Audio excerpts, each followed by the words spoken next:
انسان ایک سادہ مخلوق نہیں ہے۔ انسان ایک پیچیدہ نظام ہے، ایک ایسا نظام جس میں مختلف طاقتیں کام کر رہی ہیں، اور یہی وجہ ہے کہ انسان اکثر کنفیوز رہتا ہے۔ وہ جانتا کچھ اور ہے، چاہتا کچھ اور ہے، اور کرتا کچھ اور ہے۔ یہ کانفلکٹ کیوں ہے؟ کیونکہ انسان ایک نہیں ہے، وہ 3 حصوں کا مجموعہ ہے۔ جسم، جسے باڈی یا نفس بولتے ہیں، روح، جسے سول بولتے ہیں، دل یا عقل۔ انسان کو ایک ریاست سمجھو۔ جسم ایک طاقت ہے، روح ایک طاقت ہے، اور دل فیصلہ کرنے والا ہے۔ یہ تینوں ہمیشہ ایک ڈائریکشن میں نہیں جاتے۔ مثال کے طور پر تمہارا جسم کہتا ہے آرام کرو، لذت لو۔ تمہاری روح کہتی ہے اٹھو، کچھ اچھا کرو، کچھ صحیح کرو۔ اور تمہارا دل کنفیوز ہو جاتا ہے۔ یہی انسان کی حقیقت ہے۔ انسان ہمیشہ ایک جنگ میں ہے، اپنے اندر کی جنگ۔ آج کی دنیا میں ہم نے انسان کو سمپلیفائی کر دیا ہے۔ ہم کہتے ہیں بس اپنے دل کی سنو، لیکن کون سا دل؟ کیا تمہارا دل صاف ہے، یا وہ پہلے سے کچھ چیزوں کے اثر میں ہے؟ انسان کو خود کو سمجھایا ہی نہیں گیا۔ نتیجہ یہ ہوا وہ اپنی خواہش کو اپنی حقیقت سمجھ لیتا ہے۔ تو سب سے پہلے ہمیں انسان کو سمجھنا ہوگا، سٹیپ بائی سٹیپ۔ ہم پہلے دیکھیں گے نالج کیا ہے، پھر دیکھیں گے دل یا عقل کیا ہے، پھر جسم، پھر روح، اور پھر یہ سب کیسے آپس میں انٹریکٹ کرتے ہیں۔ جب تک تم خود کو نہیں سمجھو گے، تم خود کو قابو نہیں کر سکتے۔ اگر انسان ایک سسٹم ہے، تو اس سسٹم کا ایک حصہ ایسا ہے جو دکھتا نہیں ہے لیکن سب سے زیادہ طاقتور ہے۔ وہ ہے علم۔ علم کیا ہے؟ علم صرف معلومات نہیں ہے۔ علم وہ لینس ہے جس سے تم دنیا کو دیکھتے ہو۔ مثال کے طور پر اگر تم کسی چیز کو غلط سمجھتے ہو تو تم اس پر غلط عمل کرو گے۔ اگر تم کسی چیز کو صحیح سے سمجھتے ہو تو تم اس پر صحیح عمل کرو گے۔ تمہاری زندگی تمہارے علم کے مطابق چلتی ہے۔ علم کو ایک سافٹ ویئر سمجھو، انسان کا سافٹ ویئر۔ اگر ہم انسان کو ایک سسٹم سمجھیں تو علم اس کا سافٹ ویئر ہے۔ کیوں؟ کیونکہ سافٹ ویئر طے کرتا ہے تم کیا دیکھو گے، تم کیا سمجھو گے، تم کیا چوز کرو گے۔ اگر سافٹ ویئر غلط ہو تو سسٹم بھی غلط چلتا ہے۔ آج کا انسان پڑھا لکھا ہے لیکن کنفیوزڈ ہے۔ کیوں؟ کیونکہ معلومات زیادہ ہیں لیکن سچائی کم ہے۔ معلومات ہر جگہ ہے، سوشل میڈیا پر، انٹرنیٹ پر، لوگوں کی باتوں میں، لیکن سچی معلومات ہر جگہ نہیں ہوتی۔ انسان وہی مانتا ہے جو وہ سننا چاہتا ہے۔ اسی کو بایس بولتے ہیں، کنفرمیشن بایس۔ مطلب تم سچائی نہیں ڈھونڈتے، تم اپنے یقین کو کنفرم کرتے ہو۔ جو تم پہلے سے مانتے ہو وہی سچائی سنتے ہو۔ اگر تم سچائی نہیں ڈھونڈ رہے تو تم ہمیشہ دھوکے میں جیو گے۔ قرآن بار بار کہتا ہے کیا تم غور نہیں کرتے، کیا تم سوچتے نہیں؟ مطلب اسلام بلائنڈ بلیف نہیں سکھاتا، اسلام کانشیس بلیف سکھاتا ہے۔ اصل مسئلہ علم کا نہیں ہے، اصل مسئلہ نیت کا ہے۔ کیا تم سچائی چاہتے ہو یا تم اپنی ایگو کی حفاظت کرنا چاہتے ہو؟ اگر تم سچائی چاہتے ہو تو تمہیں تیار ہونا پڑے گا اپنے بلیفز کو چیلنج کرنے کے لیے، اپنی انا اور ایگو کو چھوڑنے کے لیے، اپنی غلطیوں کو قبول کرنے کے لیے۔ کیوں؟ کیونکہ سچ ہمیشہ کمفرٹیبل نہیں ہوتا۔ سوکریٹیز نے کہا تھا، وہ زندگی جسے جانچا نہ جائے وہ جینے کے قابل نہیں۔ مطلب اگر تم اپنی زندگی کو کوشچن نہیں کرتے، اس پر سوال نہیں اٹھاتے، تو تم واقعی نہیں جی رہے۔ اسلام کا زاویہ یہ ہے کہ سچ اللہ کی طرف سے آتا ہے اور انسان کا کام ہے اسے تلاش کرنا۔ تو سب سے اہم سوال یہ ہے، تم اپنا علم لے کہاں سے رہے ہو؟ دنیا میں بہت سے پاسبل سورسز ہیں، سوسائٹی، میڈیا، دوست، کلچر، لیکن یہ سب ناقص ہیں، ان سب میں کمی ہے۔ ایک ایسا سورس ہے جو ڈیوائن ہے۔ اسلام کہتا ہے علم کا ایک پرفیکٹ سورس ہے جو انسان کے لیے رہنمائی ہے۔ کیوں؟ کیونکہ وہ انسان کا خالق ہے۔ جو چیز بناتا ہے وہی سب سے بہتر اس چیز کو جانتا ہے، وہ کیسے کام کرتی ہے۔ انسان بھی ایسا ہی ہے۔ اگر اللہ نے انسان کو بنایا ہے تو وہ سب سے بہتر جانتا ہے کہ انسان کو کیسے جینا چاہیے۔ ایک نالج ہوتی ہے جو خود سے بنائی جاتی ہے، اور ایک نالج ڈیوائن نالج ہوتی ہے جو خدا کی طرف سے آتی ہے۔ فرق کیا ہے؟ خود کی بنائی ہوئی نالج چینج ہوتی رہتی ہے، خدا کی بنائی ہوئی نالج ہمیشہ ایک سی رہتی ہے۔ آج اپنے آپ سے پوچھو، میرا سافٹ ویئر کہاں سے آیا ہے؟ کیا وہ سچائی پر مبنی ہے یا معاشرے پر؟ اگر تمہارا علم غلط ہے تو تمہاری پوری زندگی غلط ڈائریکشن میں جائے گی۔ اب تک ہم نے سمجھا کہ انسان ایک سسٹم ہے اور اس سسٹم کا سافٹ ویئر علم ہے، لیکن ایک اور سوال ہے کہ فیصلہ کون کرتا ہے؟ تم جانتے ہو کہ کیا صحیح ہے، تم جانتے ہو کہ کیا غلط ہے، پھر بھی تم اکثر غلط کیوں کرتے ہو؟ یہی وہ مقام ہے جہاں ہمیں سمجھنا ہوگا دل، یا ماڈرن لینگویج میں مائنڈ، انٹلیکٹ۔ دل کیا ہے؟ قلب کیا ہے؟ اسلام میں اسے کہتے ہیں قلب۔ اس لفظ کا مطلب ہے پلٹنے والا، بدلنے والا۔ کیوں؟ کیونکہ دل اسٹیبل نہیں ہوتا، وہ ہر وقت بدلتا رہتا ہے۔ ایک لمحہ تم صحیح کی طرف ہوتے ہو، اگلے لمحے غلط کی طرف چلے جاتے ہو۔ یہی دل ہے۔ یہ تمہارا فیصلہ کرنے کا سینٹر ہے۔ قلب ایک میدان جنگ ہے جہاں دو طاقتیں لڑ رہی ہیں، جسم یعنی نفس اور روح۔ دونوں کی آواز۔ جسم کہتا ہے یہ آسان ہے، یہ کرو۔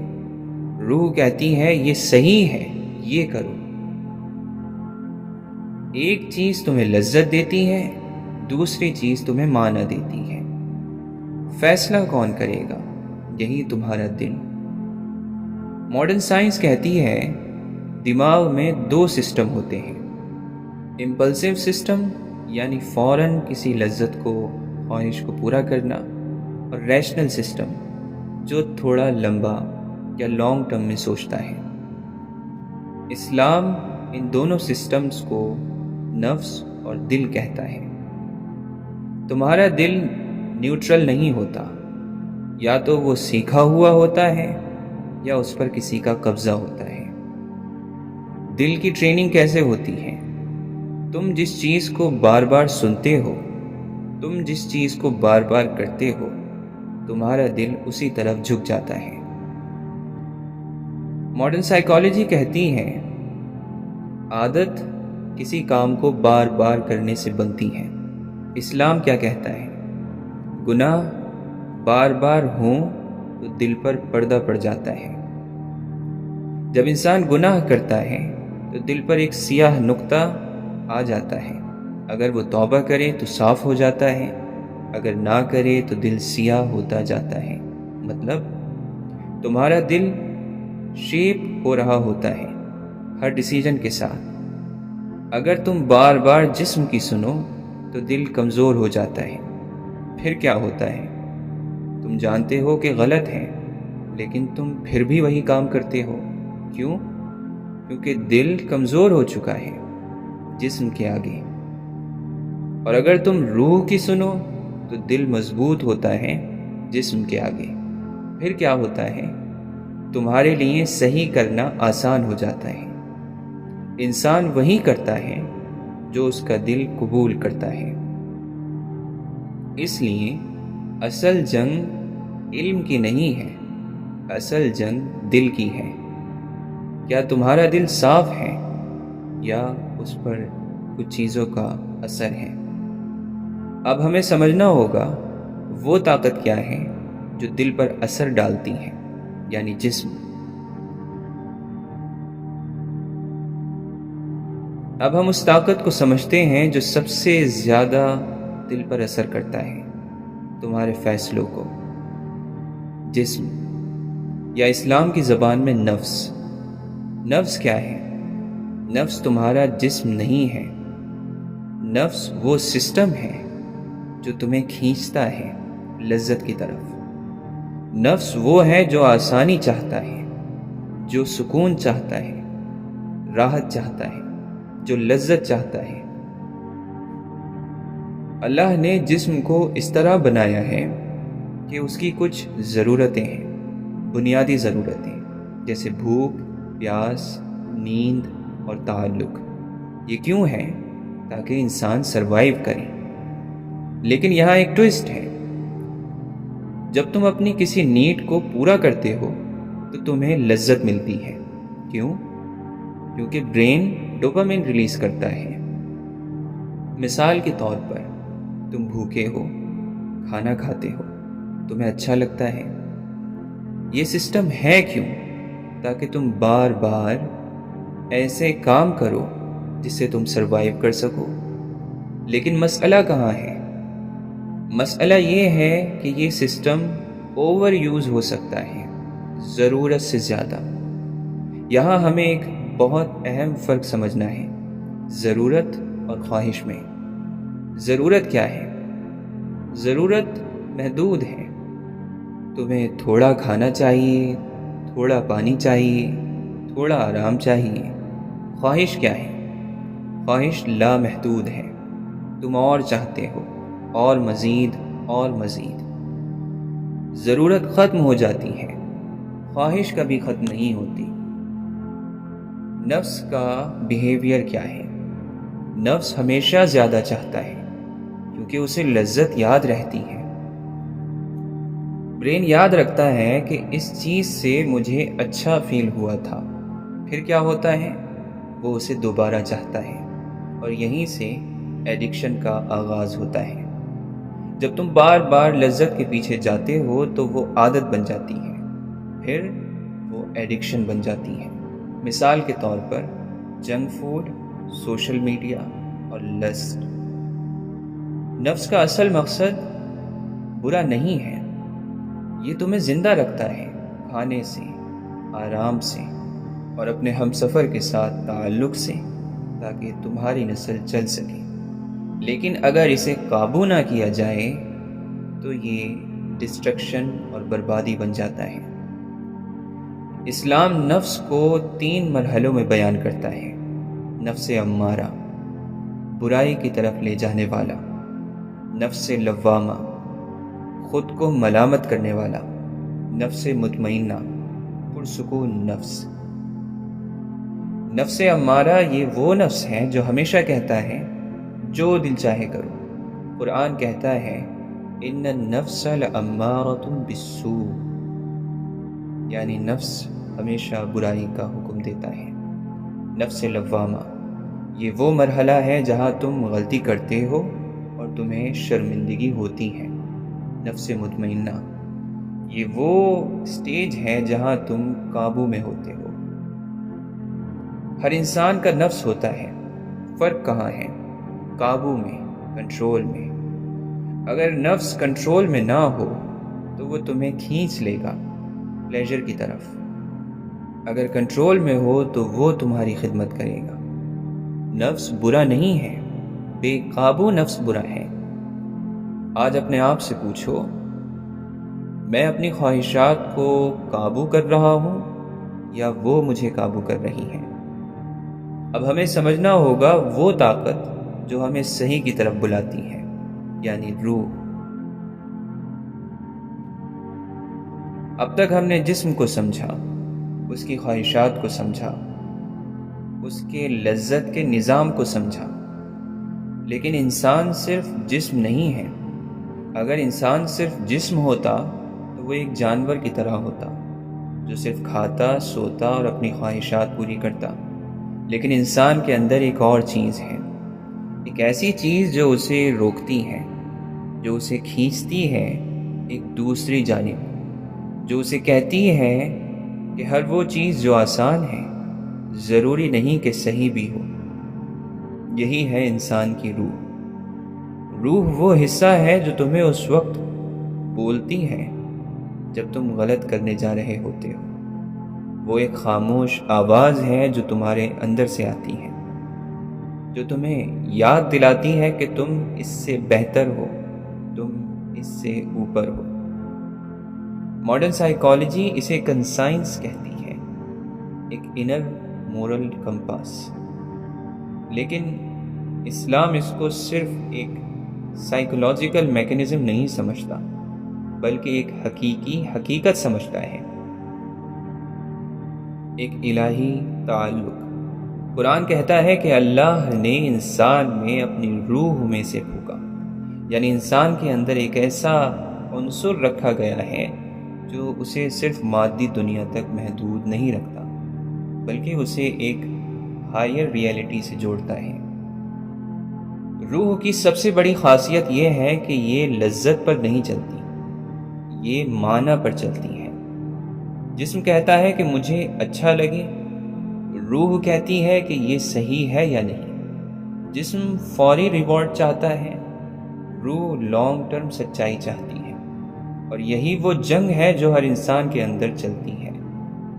جب تم کسی غلط کام کے قریب جاتے ہو، تمہارا جسم تمہیں دھکا دیتا ہے کہ کرو کیونکہ اس میں لذت ہے، لیکن تمہاری روح تمہیں روکتی ہے، ایک عجیب سی بے چینی پیدا کرتی ہے، ایک ریزسٹنس پیدا کرتی ہے، اور اگر تم اس آواز کو نظر انداز کر دیتے ہو تو کچھ دیر کے لیے تمہیں لذت مل جاتی ہے، لیکن اس کے بعد ایک خالی پن آتا ہے، ایک شرمندگی آتی ہے، ایک بے سکونی آتی ہے، اور یہ روح کی زبان ہے۔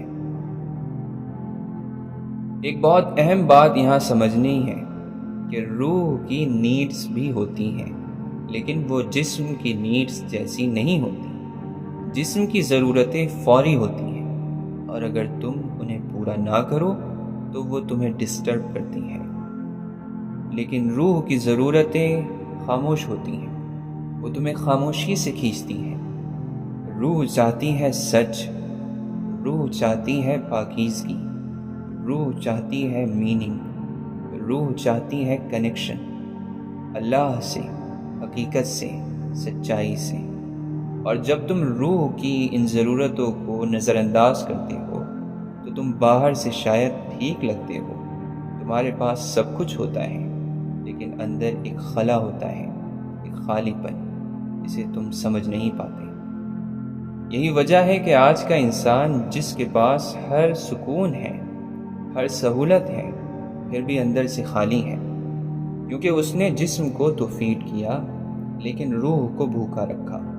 اس نے لذت کو تو میکسیمائز کیا لیکن میننگ کو اگنور کیا، اور روح کو تم دھوکہ نہیں دے سکتے، تم اسے ڈسٹریکٹ نہیں کر سکتے، تم اسے خاموش نہیں کر سکتے۔ تم اسے کچھ وقت کے لیے تو خاموش کر سکتے ہو، لیکن ختم نہیں کر سکتے۔ وہ بار بار تمہیں بلائے گی، بار بار تمہیں یاد دلائے گی کہ تم اس سے بہتر ہو جو تم کر رہے ہو۔ اسلام میں روح کو فطرت کے ساتھ جوڑا جاتا ہے، یعنی انسان کے اندر ایک اوریجنل فطرت ہوتی ہے، ایک کلیئر سینس ہوتا ہے کہ کیا صحیح ہے اور کیا غلط۔ لیکن یہ جب ہوتا ہے جب تمہارا دل خواہشوں کا غلام نہ ہو اور دل گناہوں سے بھر جائے تو یہ آواز دھندلی ہو جاتی ہے۔ اس لیے قرآن میں بار بار دل کی صفائی کی بات کی گئی، کیونکہ دل ہی وہ جگہ ہے جہاں روح کی آواز سنائی دیتی ہے۔ ایک اور بہت گہری بات یہ ہے کہ روح کبھی ایڈکٹ نہیں ہوتی۔ جسم ایڈکٹ ہو جاتا ہے، نفس ایڈکٹ ہو جاتی ہے، لیکن روح نہیں۔ کیوں؟ کیونکہ روح کی سیٹسفیکشن آسان نہیں ہے، وہ محنت مانگتی ہے، وہ قربانی مانگتی ہے، وہ صبر مانگتی ہے۔ اس لیے روح کی طرف جانے والا راستہ ہمیشہ مشکل لگتا ہے، لیکن وہی راستہ انسان کو تعمیر کرتا ہے، اسے بلند کرتا ہے۔ اگر تم اپنی زندگی کو غور سے دیکھو تو تمہیں یہ صاف نظر آئے گا کہ تمہاری سب سے میننگ فل مومنٹس وہ نہیں تھے جب تم صرف خوش تھے، بلکہ وہ تھے جب تم نے کچھ صحیح کیا، چاہے وہ مشکل تھا۔ وہ لمحے جب تم نے اپنے نفس کو روکا، جب تم نے قربانی دی، جب تم نے کسی کے لیے کچھ کیا، وہ تمہیں اندر سے ایک عجیب سکون دیتے ہیں جو کسی بھی لذت سے زیادہ گہرا ہوتا ہے۔ یہی روح کی سیٹسفیکشن ہے۔ اب یہاں ایک بہت اہم سوال آتا ہے، کیا تم اپنی روح کی آواز سن رہے ہو یا تم نے اسے اتنا نظر انداز کر دیا ہے کہ وہ اب مشکل سے سنائی دیتی ہے؟ کیونکہ اگر تم مسلسل جسم کی سنو گے تو روح کمزور ہو جائے گی، اور اگر تم روح کی سنو گے تو وہ مضبوط ہو جائے گی، صاف ہو جائے گی، اور پھر تمہارے لیے صحیح اور غلط کے درمیان فیصلہ کرنا آسان ہو جائے گا۔ آخر میں ایک بات یاد رکھو، انسان کی اصل پہچان اس کا جسم نہیں ہے، نہ اس کی خواہشات ہیں، بلکہ اس کی روح ہے۔ جسم ختم ہو جائے گا، خواہشات ختم ہو جائیں گی، لیکن روح باقی رہے گی۔ تو سوال یہ نہیں ہے کہ تم اپنے جسم کو کتنا سکون دے رہے ہو، سوال یہ ہے کہ تم اپنی روح کو کتنی زندگی دے رہے ہو۔ اگر تم نے اپنی روح کو زندہ رکھا تو تم واقعی زندہ ہو، اور اگر تم نے اسے مار دیا تو تم صرف سانس لے رہے ہو، زندہ نہیں ہو۔ اب ایک بہت اہم سوال، اگر انسان کے اندر جسم بھی ہے، روح بھی ہے اور دل ایک میدان جنگ ہے، تو پھر صحیح زندگی کیسے جی جائے؟ کیا ہمیں جسم کو مار دینا چاہیے؟ کیا ہمیں صرف روحانی بن جانا چاہیے، یا صرف خواہشوں کے ساتھ بہہ جانا چاہیے؟ یہی وہ جگہ ہے جہاں اسلام ہمیں ایک بہت خوبصورت اصول دیتا ہے، بیلنس۔ اسلام تمہیں یہ نہیں کہتا کہ تم اپنے جسم کو ختم کر دو، اسلام یہ بھی نہیں کہتا کہ صرف دنیا میں ڈوب جاؤ۔ اسلام کہتا ہے ہر چیز کو اس کا حق دو۔ ایک مثال، تمہارے جسم کا حق ہے کہ تم اسے کھانا دو، آرام دو، طاقت دو، لیکن یہ حق غیر محدود نہ ہو، ان لمیٹڈ نہیں ہے۔ روح کا بھی حق ہے، تم اسے سچ دو، میننگ دو، اللہ سے تعلق دو۔ اور دل کا کام ہے انصاف کرنا۔ انصاف کیا ہے؟ انصاف یہ نہیں ہے کہ تم سب کچھ ایکول دے دو، انصاف یہ ہے کہ ہر چیز کو اس کی حد میں رکھو۔ ان بیلنس کیسے ہوتا ہے؟ اگر تم جسم کو زیادہ دو تو وہ لالچی ہو جاتا ہے، اگر تم روح کو نظر انداز کرو تو وہ کمزور ہو جاتی ہے۔ نتیجہ، تم باہر سے مضبوط لگتے ہو لیکن اندر سے خالی ہوتے ہو۔ دوسری ایکسٹریم، اگر تم صرف روح پر توجہ دو اور جسم کو نظر انداز کرو تو تم کمزور ہو جاؤ گے، تم پریکٹیکل لائف میں ناکام ہو جاؤ گے۔ یہی وجہ ہے کہ اسلام کسی بھی ایکسٹریم کو قبول نہیں کرتا، نہ صرف دنیا، نہ صرف رہبانیت۔ وَكَذَلِكَ جَعَلْنَاكُمْ أُمَّةً وَسَطًا، قرآن کہتا ہے ہم نے تمہیں ایک بیلنسڈ امت بنایا ہے۔ بیلنس کا مطلب راحت نہیں ہوتا، بیلنس کا مطلب کنٹرول ہوتا ہے۔ تم کھاتے ہو لیکن حد میں، تم آرام کرتے ہو لیکن سستی نہیں کرتے، تم تعلق رکھتے ہو لیکن حدود کے اندر۔ اصل بیلنس یہ ہے کہ جسم غلام ہو اور روح اس کی سردار۔ اگر الٹا ہو جائے، اگر جسم لیڈر بن جائے تو تم غلام بن جاؤ گے اپنی خواہشات کے۔ جسم کو دینا ضروری ہے لیکن اسے حکومت دینا تباہی ہے۔ دل یہاں جج ہے، وہ فیصلہ کرتا ہے کس کو سننا ہے، کتنا دینا ہے۔ اگر دل ٹرینڈ ہو تو وہ بیلنس رکھتا ہے، اگر دل کرپٹ ہو تو وہ نفس کی طرف جھک جاتا ہے۔ اسی لیے اسلام میں تزکیہ یعنی پیوریفیکیشن کی بات ہوتی ہے کہ دل پر کام کرو، دل کو صاف کرو۔ کیوں؟ کیونکہ صاف دل ہی صحیح فیصلہ کر سکتا ہے۔ آج اپنے آپ سے پوچھو، کیا میری زندگی بیلنسڈ ہے یا میں کسی ایک طرف جھکا ہوا ہوں؟ بیلنس ایک دن میں نہیں آتا، یہ ایک کشمکش ہے، روز کی کشمکش۔ جو انسان اپنے اندر انصاف قائم کر لیتا ہے وہی باہر دنیا میں بھی انصاف کر سکتا ہے۔ اب ایک بہت اہم حقیقت کی طرف آتے ہیں، گناہ کیا ہے؟ اکثر لوگ سمجھتے ہیں کہ گناہ صرف ایک عمل ہے، ایک غلطی، ایک کام، لیکن حقیقت اس سے کہیں زیادہ گہری ہے۔ گناہ صرف ایک عمل نہیں ہے، گناہ ایک پروسیس ہے، خود کی تباہی کا ایک کام۔ یہ سب شروع ہوتا ہے ایک چھوٹے ڈیسیجن سے، ایک چھوٹی سے کمپرومائز سے۔ تم جانتے ہو کہ یہ غلط ہے لیکن تم کہتے ہو بس ایک بار۔ یہی وہ لمحہ ہے جہاں بیلنس ٹوٹتا ہے اور امبیلنس بنتا ہے۔ جب تم جسم کو ترجیح دیتے ہو روح کے اوپر تو امبیلنس پیدا ہوتا ہے۔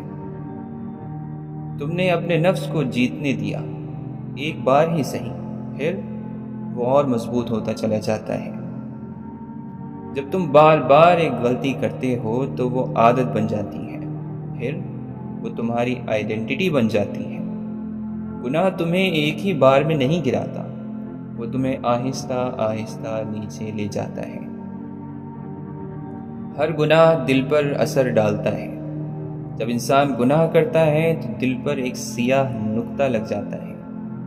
اس حدیث کا مفہوم یہی ہے، اگر وہ توبہ نہ کرے تو وہ نقطہ بڑھتا جاتا ہے۔ نتیجہ یہ ہوتا ہے کہ دل سخت ہو جاتا ہے، پھر وہ فیصلے صحیح سے نہیں کر سکتا۔ پھر کیا ہوتا ہے؟ تمہیں فرق محسوس نہیں ہوتا صحیح اور غلط کے درمیان۔ یہ وہ اسٹیج ہے جہاں انسان گناہ کرتا ہے اور اسے محسوس بھی نہیں ہوتا۔ کیوں؟ کیونکہ دل میں زنگ لگ چکا ہے۔ گناہ صرف روح کو نہیں مارتا، وہ عقل کو بھی کرپٹ کرتا ہے۔ کیسے؟ تم اپنے غلط کاموں کو جسٹیفائی کرنا شروع کر دیتے ہو۔ مثال کے طور پر تم کہتے ہو سب کرتے ہیں، اتنا بھی برا نہیں ہے، میں مجبور تھا۔ یہی خود کو دھوکہ دینا، یہی سیلف ڈسیپشن ہے۔ انسان خود کو دھوکہ دیتا ہے۔ جب انسان گناہ کو جسٹیفائی کرنے لگے تو وہ سب سے خطرناک سٹیج میں ہوتا ہے۔ اب ایک بہت اہم سوال، اگر انسان اس طرح گر سکتا ہے اور دل سیاہ ہو سکتا ہے، اگر نفس طاقتور ہو سکتا ہے تو پھر واپس کیسے آیا جائے؟ یہی وہ جگہ ہے جہاں اسلام ہمیں ایک بہت خوبصورت کانسیپٹ دیتا ہے، تزکیہ۔ تزکیہ کیا ہے؟ تزکیہ کا مطلب صرف یہ نہیں ہے کہ تم کچھ اچھے کام کر لو۔ تزکیہ کا مطلب ہے اپنے آپ کو صاف کرنا اور اپنے آپ کو بہتر بنانا۔ تزکیے کے دو حصے ہیں، پیوریفیکیشن یعنی صفائی، پاکی، اور گروتھ یعنی ترقی۔ پہلا حصہ پاکی۔ تمہیں سب سے پہلے الگ کرنا ہوگا اپنے آپ سے گناہوں کو، غلط عادتوں کو، غلط سوچ کو۔ کیوں؟ کیونکہ جب تک گندگی ہے کچھ نیا نہیں بن سکتا۔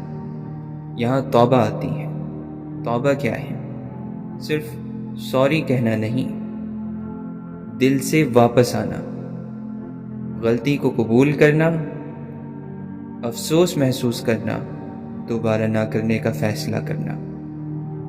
اللہ تعالیٰ فرماتا ہے میری رحمت سے مایوس نہ ہو، مطلب تم کتنے بھی نیچے ہو واپس آ سکتے ہو۔ دوسرا حصہ ترقی۔ صرف گناہ چھوڑنا کافی نہیں ہے، تمہیں اپنے آپ کو تعمیر بھی کرنا ہوگا۔ کیسے؟ اچھے اعمال کے ذریعے، نماز، سچ بولنا، دوسروں کی مدد کرنا اور ڈسپلن۔ کیوں؟ کیونکہ یہ تمہارے دل کو مضبوط کرتے ہیں۔ ماڈرن سائیکالوجی کہتی ہے کسی کام کو بار بار کرنے سے عادت بنتی ہے۔ اسلام کہتا ہے چھوٹے چھوٹے نیک اعمال بار بار، ان کا نتیجہ یہ ہوتا ہے کہ دل بدل جاتا ہے۔ تم وہ نہیں بنتے جو تم سوچتے ہو، تم وہ بنتے ہو جو تم بار بار کرتے ہو۔ دل کی ٹریننگ۔ دل کو ٹرین کرنا پڑتا ہے۔ کیسے؟ ہر بار جب نفس کچھ چاہے اور تم اسے روک دو۔ یہی تزکیہ ہے۔ آہستہ آہستہ تم بدل جاتے ہو۔ پہلے تم اسٹرگل کرتے تھے، اب تمہیں صحیح کرنا آسان لگتا ہے، اور یہی نفس مطمئنہ ہے۔ یہ وہ اسٹیج ہے جہاں تم بیلنس میں ہو۔ تزکیہ آسان نہیں ہے، یہ ایک مرحلہ ہے، لیکن یہ ممکن ہے۔ آج اپنے آپ سے پوچھو، کیا میں بدلنا چاہتا ہوں یا میں وہی رہنا چاہتا ہوں؟ جو انسان اپنے آپ کو بدلنے کا فیصلہ کر لیتا ہے وہ دنیا کی کسی بھی حالت کو بدل سکتا ہے۔